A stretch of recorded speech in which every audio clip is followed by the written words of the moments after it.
There's about 40,000 songs being added to Spotify every day, so the only way you can get discovered is if your music truly stands out. How do you do that? Well, in this lesson you'll learn 3 hacks to make your music stand out from the crowd. But first, Tay.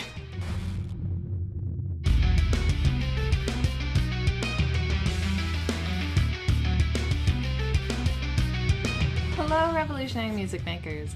I'm Kate Harmony, this is Ray Harmony, and welcome to Hack Music Theory, where we help you make great music that stands out. If it's your first time here, please help yourself to our free book, 12 Music Theory Hacks to Learn Scales and Chords, which you can download from our website, hackmusictheory.com. So, to counter all the boring year-end lists of smash hits, we started a new Hack Music Theory tradition last year, the most artistic music of the year.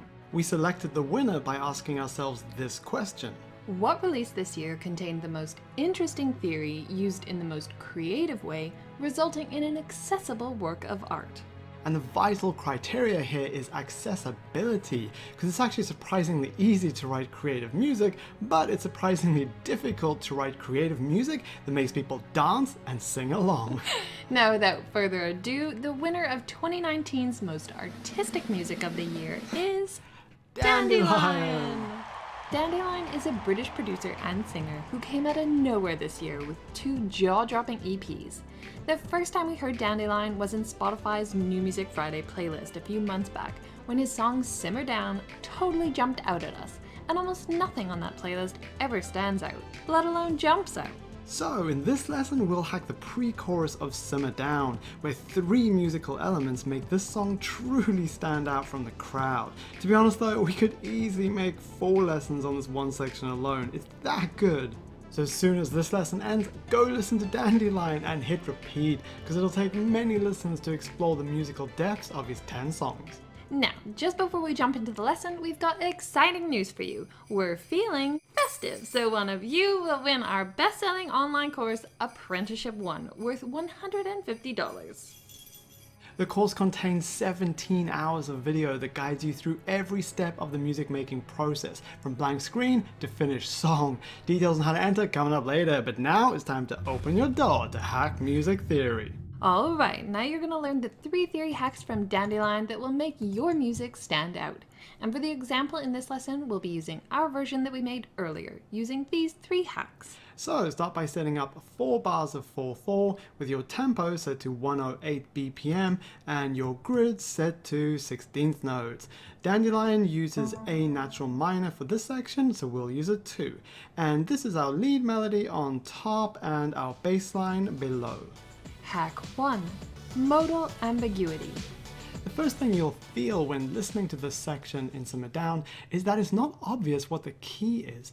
Dandelion very cleverly does this by starting his bass line with a long note that makes us think it's the root, but it's not. Then, after this long note, he drops down to the real root, A, which is when the ambiguity takes hold, as we thought the bass line started on the root, but now A feels like the root. Dandelion does help us to hear A minor as the actual key though, by playing synth arpeggios in the background that reinforce A minor. Now, while this ambiguity around keys is a trendy hack these days, when most songwriters and producers use it, they just go back and forth between the relative major and minor keys. But that's not interesting enough for Dandelion. What he does is to go back and forth between A natural minor and its relative Dorian mode. In our example, we chose the relative Lydian mode, so we started our bass line on F. And whatever relative mode you choose, be sure to start your bass line on that mode's root node. And if you need help understanding the modes, then simply use the mode hacks in our songwriting and producing PDF, which you can download at hackmusictheory.com. Hack 2. Use this note. Now that you've blurred the line between A natural minor and the relative mode that you chose, it's time to blur that blurred line. You see, Dandelion isn't satisfied with merely creating ambiguity around the key. He then goes on to break free from those 2 keys by using the note C sharp, which is not in either key, so it's what we call non-diatonic. This blurring of the blurred line not only enhances the ambiguity from Hack 1, but it also creates the ultimate standout moment in your song. In fact, it was this exact note that made Dandelion's song jump out at us in the first place. Hack 3. Counterpoint. Okay, so what you're seeing now is our lead melody on top and our backing melody below. Now, Dandelion used the compositional technique known as counterpoint to write his backing vocals. And counterpoint is when the contour of your backing melody counters the contour of your lead melody. Like this.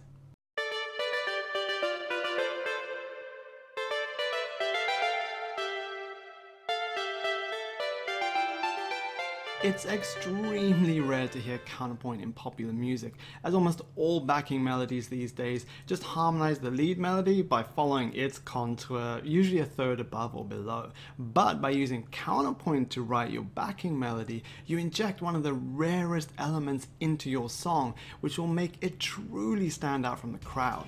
And by the way, if you need help with counterpoint, then simply use our counterpoint hack, which is also in our songwriting and producing PDF.